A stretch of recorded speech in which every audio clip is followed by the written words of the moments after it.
Assalamualaikum warahmatullahi wabarakatuh. Selamat siang Bapak, perkenalkan nama saya Gayustriani Etrinis. Saya dari Prodi PGSD kelas 03 GSDM 002. Di sini saya akan menjawab pertanyaan tugas yang telah diberikan sama Bapak.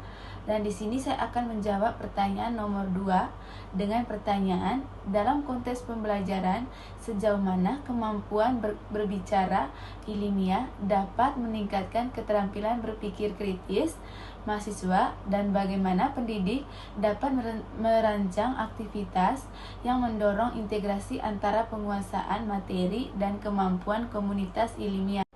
Jadi, kemampuan berbicara ilmiah itu sangat penting dalam meningkatkan keterampilan berpikir kritis mahasiswa, karena keduanya itu saling menguatkan.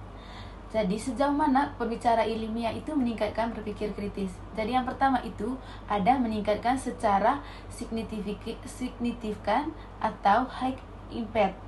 Dan berbicara itu dapat membuat mahasiswa harus memahami materi secara mendalam, dan yang kedua itu memilih informasi yang relevan, dan yang ketiga itu menghubungkan konsep, dan yang keempat itu ada menyusun argumen logis.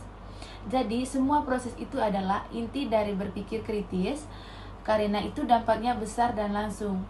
Jadi cara pendidik dapat merancang aktivitas dengan menggabungkan proses memahami materi dan praktik berbicara ilmiah secara bersamaan, bukan terpisah, dengan cara yang pertama itu memberi tugas presentasi berbasis data, dan yang kedua itu menggunakan diskusi dan studi kasus, dan yang ketiga itu ada debat akademik terstruktur, dan yang keempat itu ada per-teaching atau mengajar teman, dan yang kelima itu ada proyek atau penelitian kecil. Contohnya itu mahasiswa harus mengerjakan proyek lalu menulis laporan dan mempresentasikan hasilnya.